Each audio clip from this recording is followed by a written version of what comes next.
محمدا عبده ورسوله نبي ما ضل وما غوى وما ينطق عن الهوى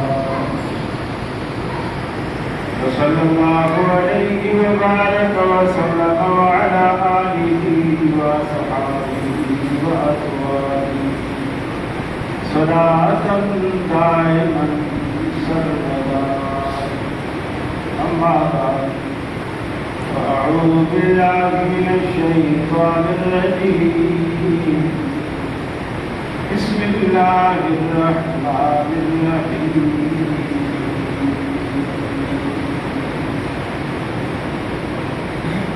واذكر في الكتاب إبراهيم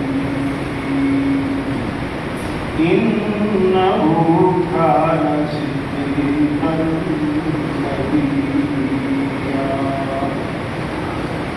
إذ قال لأبيه يا أبت لم تعبد ما لا يسمع ولا يبصر ولا يغني عنك شيئا يا أبت لا تعبد الشيطان إن الشيطان كان للرحمن عصيا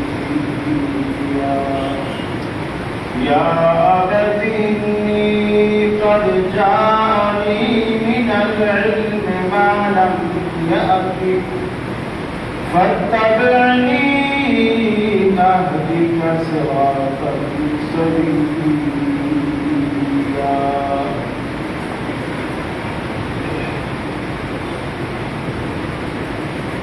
یہ مقصد ہے کہ دنیا سے جہالت دور ہو جائے، کلام اللہ سے مومن کا دل یا الہی جب تک کہ میرے جسم میں جا رہے تجھ پہ صدقے تیرے محبوب قربان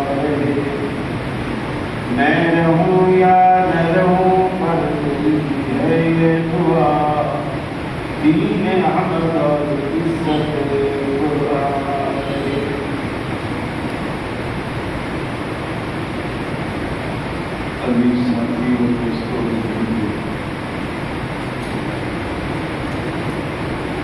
اب یہاں آج کے علاقے میں مسجد عبداللہ بن مسعود سیرت ابراہیم کے نام سے بنا ہے. اللہ رب العالمین سے دعا ہے مجھے حق بیان کرنے کی، آپ کو حق سننے کی اور ہم سب کو اس پر عمل پیدا ہونے کی توفیق عطا فرمائے.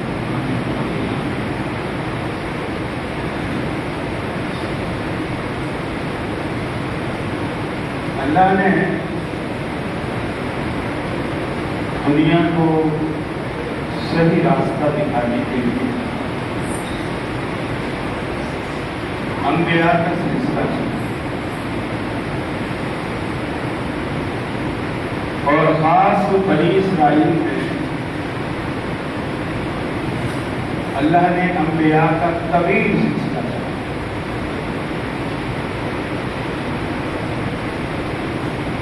اور ہمارے پیغمبر جناب محمد رسول اللہ صلی اللہ علیہ وسلم ابراہیم علیہ السلام کی دعا کا نتیجہ ہے. اور اللہ نے آپ کو بھی ابراہیم علیہ السلام کی اولاد سے مبعوث فرمایا.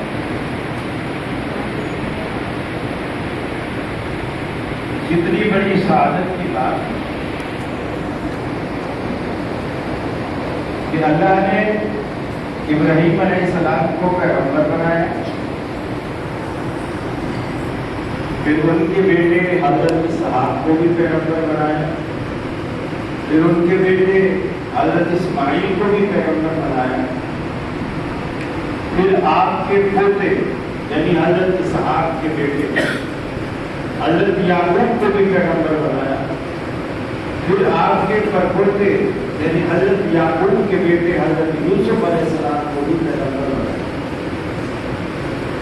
یعنی دادا بھی پیغمبر ہے، پھر ان کا بیٹا یعنی ابراہیم علیہ السلام پیغمبر، اسحاق علیہ السلام پیغمبر، پھر یعقوب علیہ السلام پیغمبر، پھر یوسف علیہ السلام۔ کس قدر سعادت کی اور تعجب یہ ہے کہ جس کا اتنا سلسلہ انبیاء کا گزرا ہے وہ خود ایک بت گھر کے گھر پہ بیٹھا ہوا ہے۔ اللہ کبھی کبھی اپنی قدرت کے بڑے کرشمے دکھاتے ہیں۔ موسیٰ علیہ السلام کو پانے کے لیے فرعون کے گھر کا انتظار کرتے، اسے رب کہتے ہیں۔ وہ اپنا آپ منواتا ہے اور زبردستی منواتا ہے۔ فرعون نے یہ کہا تھا کہ میں بنی اسرائیل کا کوئی بچہ زندہ نہیں چھوڑوں گا، سب کو قتل کروا۔ چنانچہ تاریخ کہتی ہے کہ 99,000 بچہ اس نے قتل کروایا، ماں باپ کے سامنے ذبح، ٹکڑے ٹکڑے کیا، پھر دریائے نیل میں ڈلوایا۔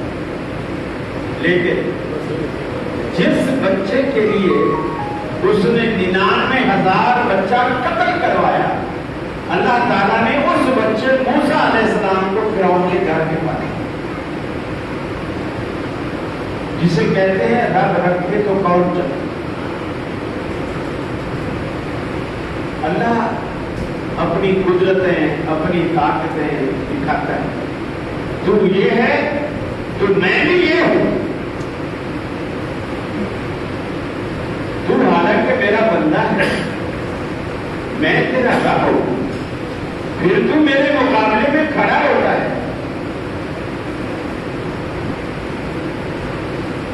اسی طرح اللہ تعالیٰ نے حضرت ابراہیم علیہ السلام کو ایک بت گھر کے گھر میں کر دیا۔ گویا ان کا بزنس ہی یہ تھا، وہ بت بناتے تھے، سکھاتے تھے، بھٹیوں میں پکاتے تھے اور فروخت کرتے تھے۔ جس نے کمار برتن بناتا ہے، کیونکہ اس زمانے میں اتنی صنعت میں اتنی ترقی نہیں تھی، آج کل تو بہت قیمتی خدا بننے لگے ہیں۔ جو خود بہت زیادہ غریب ہندو ہو تو وہ مٹی کا بت بنوا لیتا ہے یا بنا لیتا ہے۔ جو ہندو پیسے والے ہوتے ہیں وہ چینی کے، جس طرح اچھی چینی کے بنے ہوئے برتن ہوتے ہیں چینی کے، اس سے زیادہ مالدار کوئی ہندو ہو تو تانبے اور پیتل کے، اس سے بھی زیادہ مالدار ہو تو سونے اور چاندی کے۔ جب سلطان محمود غزنوی نے سومناتھ کا مندر فتح کیا تھا تو سومناتھ کے مندر میں ایک بہت بڑا بت سونے سے لگا ہوا، اور اس کے اندر انہوں نے ایسی ٹیکنیک کوئی استعمال کی تھی، زمین میں مقناطیس لگایا، چھت میں مقناطیس لگایا، دائیں دیوار میں مقناطیس لگایا، بائیں دیوار میں مقناطیس لگایا، اور ہر طرف سے فاصلہ برابر، یعنی بت بیچ میں ہے، چھت کا فاصلہ بھی برابر، فرش کا فاصلہ بھی برابر، دائیں دیوار کا فاصلہ بھی برابر، بائیں دیوار کا فاصلہ بھی برابر، اور مقناطیس چاروں برابر قوت والے، یعنی جو پاور زمین والے مقناطیس کی وہی پاور اوپر والے، اور اس سونے چاندی سے لدے ہوئے بت میں ہاتھ لوہے کی استعمال کی، جس کو مقناطیس سے رشتہ ہے۔ اب چاروں مقناطیس بیک وقت اسے کھینچ رہے ہیں اور وہ کسی طرف جائے گی نہ، وہ سینٹر میں رکا ہوا ہے، نہ اوپر سے رسی ہے، نہ نیچے سے کوئی سٹینڈ ہے، نہ دائیں بائیں کوئی سریا ہے، اور وہ بغیر کسی سہارے کے وہ بیچ میں کھڑا ہے۔ اب یہ تھا وہ شردا جس پر ہندو لڈو دیکھ لو، مسلم مانتے نہیں ہیں اس کو، کیسے بغیر سہارے کے خود کھڑا ہے، اب چاہے اسی میں چھپ جاتے لڈو۔ آپ اندازہ لگائیے آج ضعیف الاعتقادی کا یہ عالم ہے، اتنی ضعیف الاعتقادی آج بیٹھ گئی ہے، لوگ بڑے قصے بتاتے ہیں، بڑے قصے فلاں کے فلاں کے فلاں کے۔ ایک آج کل ایک یوٹیوب پر ایک کلپ چل رہا ہے، میں نام نہیں لیتا ہے، مولوی صاحب ٹی وی پہ بھی آتے بڑا بیان کر رہے ہیں کہ بغداد والی سرکار کی کرامت دیکھو، بغداد میں بیٹھ کر جو وہ خطبہ بیان کرتے تھے، ہزاروں میلوں کے فاصلے پر ان کے جو مرید تھے وہ ان کو سنا کرتے تھے، نہ کوئی لاؤڈ اسپیکر تھا، نہ ٹیلی فون تھا، نہ کوئی چیز تھی، کوئی سسٹم نہیں تھا، وہ ان کو سنتے تھے۔ مجھے کسی نے وہ کلپ بھیجی، بولے قاری صاحب اس کا کوئی جواب؟ میں نے کہا اس کا کیا جواب ہوگا، جھوٹ کا کوئی جواب ہوتا ہے؟ میں نے پھر اس کو لکھ کے اسی 22 کیسٹ پہ میں نے اس کو بھیجا، بھائی اس کو یہ بولو کہ پیر عبد القادر جیلانی کی یہ کرامت تو کچھ بھی نہیں، تیری کرامت تو اس سے بھی بڑی، تیری کرامت تو پیر عبد القادر جیلانی سے بھی بڑی، کہ ان کے خطبے کو جو بغداد میں بیٹھ کر وہ دیتے تھے، کسی ایک علاقے میں کچھ مرید ہزاروں میلوں کے فاصلے پر سنتے تھے، اور جو جھوٹ تو ممبر پہ بیٹھ کے بول رہا ہے اس وقت پورا میڈیا پوری دنیا میں سن رہا ہے، تیری کرامت تو اس سے بڑی، پیر تو وہ نہ ہوا، تو پیر تو بڑا ہوا، تیرے جھوٹ بولتے تو اپنے ممبر پہ کراچی میں بیٹھ کے بول رہا ہے، پوری دنیا سن رہی ہے، ہزاروں نہیں لاکھوں میلوں کے فاصلے پر لوگ اس کو سنتے ہیں۔ اور کمال یہ ہے، لوگ ذرا سا یہ نہیں پوچھتے کہ حضرت آپ نے جو یہ بات کی ہے یہ کہاں لکھی ہوئی، اس کی دلیل کیا ہے، اس کی دلیل کیا ہے؟ انڈیا سے ایک کلپ چل رہا ہے، ایک صاحب تقریر کرتے ہیں، آگے ہزاروں کا مجمع جلسے، وہ کہہ رہے ہیں کہ فلاں کو پیر صاحب جو اس کا وہ نام بھی لیتے ہیں، میرے ذہن سے نکل گیا کہ وہ جلسے میں بیٹھے تھے، اسی طرح بولے جیسے میں بیٹھا ہوں، جلسے میں بیٹھے تھے، تقریر کر رہے تھے، اور شاید مریدوں نے کچھ کھانا وانا پہلے کھلا دیا ہوگا، پریشر پڑ گیا، اب ان کو ضرورت پڑ گئی واش روم وغیرہ جانے، اب وہ اسٹیج پہ بیٹھے ہیں، ہزاروں کا مجمع ادھر بھی پیچھے بھی، بیچ میں اسٹیج لگا ہوا، پریشان ہے کہ اب کروں تو کیا؟ تو وہیں سے بولے تھے کہ دل میں آواز دی پیر عبد القادر جیلانی، آواز دی پیر عبد القادر جیلانی کو، تو جیسے انہوں نے آواز دی، وہ جو لال رومال سعودی عرب والے نہیں پہنتے، جو یہ جیسے بابا کرتے تھے رکھنا ہے، میرا خیال ہے میں راستے میں کیچ کی، تو وہ رومال ایسے اڑتا ہوا آیا اور وہ پیر صاحب کے اوپر آ کے ایسے سر کے اوپر آیا، اور چاروں طرف سے اس رومال نے اس کو ہم تقریر بند ہو گئی، تو وہ جب رومال اوپر چل گیا، وہ آنکھیں کھولتے ہیں، دیکھتے ہیں کہ وہ ایک جنگل میں بیٹھے ہیں اور چاروں طرف سے جھاڑیاں ہیں، وہ اپنی حاجت پوری کرتے ہیں، اس سے فارغ ہوتے ہیں، اور پھر اس کے بعد جیسے فارغ ہو جاتے ہیں رومال کو ہٹاتے ہیں، رومال کو ہٹا کے دیکھتے ہیں تو وہ اسٹیج پہ بیٹھے ہیں، مجمع سارا اسی پہ لگا ہوا ہے، اور میرا خیال ہے کہ سنجے کا اس میں کہیں ذکر سنجے کا کہیں ذکر، سوال یہ پیدا ہوتا ہے کہ اتنا بڑا جھوٹ اس پڑھے لکھے دور میں، اور ایک بندہ بھی نہیں جو کھڑا ہو کر پوچھتا ہو کہ یہ بات ممکن بھی ہے،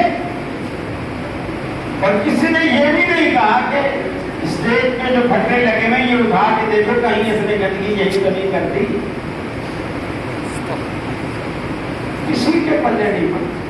میرے بھائیوں، اہل حدیث کی زندگی میں سب سے بڑی بات، سب سے بڑی بات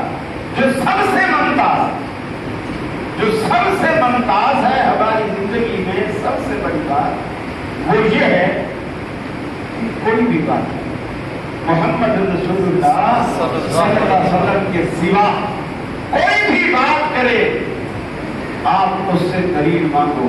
اس سے کیوں کرو کہ یہ بات کیوں کہی آپ نے، وہ اس کی دلیل دے. صرف ایک ہستی ہے محمد رسول اللہ صلی اللہ علیہ وسلم، جس کی بات کے آگے آپ نے کیوں نہیں کرے. یہاں کیوں کرے، کرو گے تو ایمان جائے گا، باقی جگہ کیوں نہیں کرے تو ایمان جائے گا. یہ ہمارا بنیادی. اور ابراہیم علیہ السلام بت گھر میں پیدا ہوتے ہیں، باپ فیکٹری کا مالک ہے اور فیکٹری خدا بناتے ہیں. خدا نے ہمیں بنایا اور ابراہیم علیہ السلام کا باپ خداؤں کو بناتا، اور لوگ کہتے ہیں قرآن میں جتنی آیات میں دون اللہ سے متعلق، غیر اللہ سے متعلق، یہ سب بتوں کے بارے میں ایک لوگوں کے اولیاء اللہ کے بارے میں یہ تھوڑی، یہ بتوں کے بارے میں ہے. اور میں نے جب یہی بات ٹی وی پہ کی تو سارے سیکھ پا ہو گئے. میں نے کہا تم نے بت لگا رکھی ہے، مجھے بتاؤ ہندو کے بت میں اور تمہارے بت میں فرق کیا؟ وہ کھڑا کر کے پوچھتے ہیں، تم لکھا کے پوچھتے. وہ پتھر میں تصویر بنا کے اس کو کھڑا کرتے، تم پتھر میں بندہ لکھا کے اس کو پوچھتے. بات کوئی نہیں، سارے سیکھ پا ہو گئے. مجھے کہنے لگے معافی مانگو. تم نے لاکھوں کروڑوں لوگوں کا دل دکھایا. میرے بھائیوں، دل تو انبیاء نے بھی اپنی قوم کا بڑا دکھایا ہے. انبیاء نے بھی اپنی قوم کا بڑا دکھایا. لیکن اگر دل کا ہی بندہ خیال کرتا رہے کہ یار آئینہ ٹوٹ بھی جائے تو کوئی بات نہیں، دل نہ ٹوٹے کہ یہ ٹوٹتا نہیں بازاروں میں. اگر بندہ دل کا ہی خیال کرتا رہے تو پھر وہ تبلیغ بھی نہ، وہ بات بھی نہ، وہ کچھ بھی نہیں کر سکتا. کیونکہ ہر بات پر کسی نہ کسی کا دل ٹوٹتا. شیعہ کی آپ تقریر سنو گے، وہابیوں کا دل ٹوٹے گا. آپ وہابیوں کی تقریر سنو گے، شیعہ اور بریلوی کا دل ٹوٹے گا. تو کوئی کسی کے دل کا خیال رکھ کر بیان کر ہی نہیں سکتا. مجھے بتائیے، نبی کریم صلی اللہ علیہ وسلم سے زیادہ میٹھا کوئی دنیا میں ہو سکتا ہے؟ ان سے زیادہ اخلاق والا کوئی دنیا میں ہو سکتا ہے؟ لیکن لوگوں نے ان کو بھی گھر سے نکال دیا، مکے سے نکال دیا، مدینے چلے گئے، وہ بھی چین سے نہیں بیٹھنے دیا، جنگیں لڑنی شروع ہو. تو ہم ان سے زیادہ میٹھے تو نہیں ہو سکتے. وَاذْكُرْ فِي الْكِتَابِ إِبْرَاهِيمَ إِنَّهُ كَانَ صِدِّيقًا نَبِيًّا. اے حبیب، کبھی کبھی قرآن کے آئینہ میں ابراہیم علیہ السلام کے حسن و جمال کی جھلک بھی دیکھ لیا کیجیے. وَاذْكُرْ فِي الْكِتَابِ إِبْرَاهِيمَ إِنَّهُ كَانَ صِدِّيقًا نَبِيًّا. وہ تو ہمارے سچے پیغمبر تھے. ابراہیم ہمارے سچے پیغمبر تھے. جتنی بھی آزمائشوں کی چکی میں ہم نے انہیں آزمایا، ہر امتحان میں، ہر آزمائش میں پورے اترے.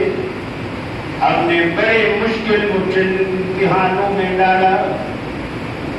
بیٹے کو ذبح کروایا اپنے ہاتھوں سے، باپ کا گھر چھڑوایا، بیوی بچے کو ویرانے میں بٹھوایا، اپنی جان کو آگ میں ڈال دینے کا حکم کیا. لیکن فاتمہن، ہم نے جتنی بھی آزمائشیں کی ابراہیم علیہ السلام ان میں پورے اترتے چلے گئے. ارے دنیا میں رشتے، چار عام ترین رشتے، سب سے زیادہ محبت انسان کو اپنی جان سے ہوتی ہے، پھر اپنے ماں باپ سے ہوتی ہے، پھر شادی ہو جائے تو بیوی سے ہوتی ہے، اولاد ہو جائے تو پھر بچوں سے ہوتی ہے۔ یہ چاروں نازک رشتوں میں رب العالمین نے آزمایا، اور اللہ رب العالمین کے پیغمبر ان آزمائشوں میں پورے اترے، اور اللہ نے کیسا ذہن بنایا، کیسی توحید دل و دماغ میں ڈالی۔ کے گھر میں پیدا ہونے والا ابراہیم کیسے توحید کا درس دیتا ہے، کیسے شرک کا رد کرتا ہے۔ قرآن کہتا ہے سب سے پہلے تبلیغ کا آغاز اپنے گھر سے کیا، سب سے پہلے تبلیغ کا آغاز اپنے گھر سے کیا، اپنے باپ سے کیا۔ ادب اور احترام کے دائرے میں، تہذیب کے دائرے میں قرآن کہتا ہے باپ کو مخاطب کر کے فرمایا یا ابتی اذ قال لأبیہ یا ابت۔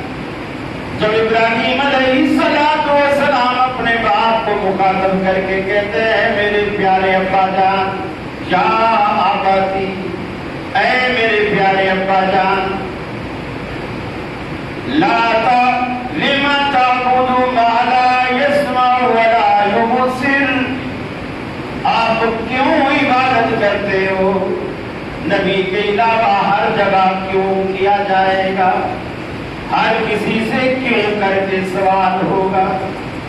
یا آباتی، اے ابا جی، لما تعبد ما لا يسمع ولا يبصر، آپ ان کی عبادت کیوں کرتے ہو، ان کی بندگی کیوں کرتے ہو جو نہ سن سکتے ہیں نہ دیکھ سکتے ہیں، جو نہ سن سکتے ہیں نہ دیکھ سکتے ہیں؟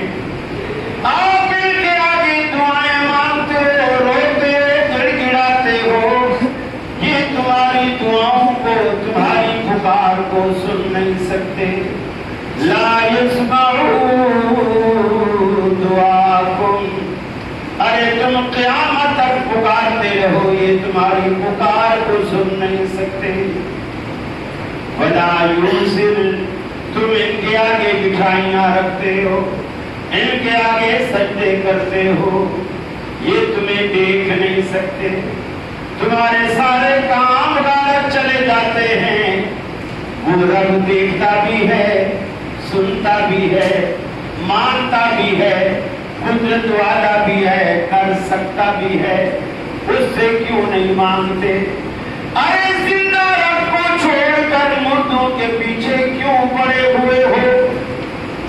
اللہ رب العالمین کا قرآن کہتا ہے جب یہ بدبخت کہتے ہیں میاں بتوں میں اور ولیوں میں بڑا فرق ہوتا ہے، اللہ کا قرآن کہتا ہے ان الذین تدعون من دون اللہ عباد امثالکم، ارے جن کو تم اللہ کے سوا پکارتے ہو عباد امثالکم، وہ تمہارے جیسے بندے ہیں، تمہارے جیسے بندے ہیں۔ ارے پتھر کی بنی ہوئی مورتیاں ہماری جیسی نہیں ہو سکتی۔ اللہ کہتا ہے جن کو تم پکارتے ہو عباد امثالکم، یہ تو تمہارے جیسے بندے ہیں۔ فادعوہم فلیستجیبوا لکم ان کنتم صادقین، تم انہیں پکارو اگر تم سچے ہو تو وہ تمہاری پکار کو، تمہاری دعا کو سن کر کے دکھلائیں۔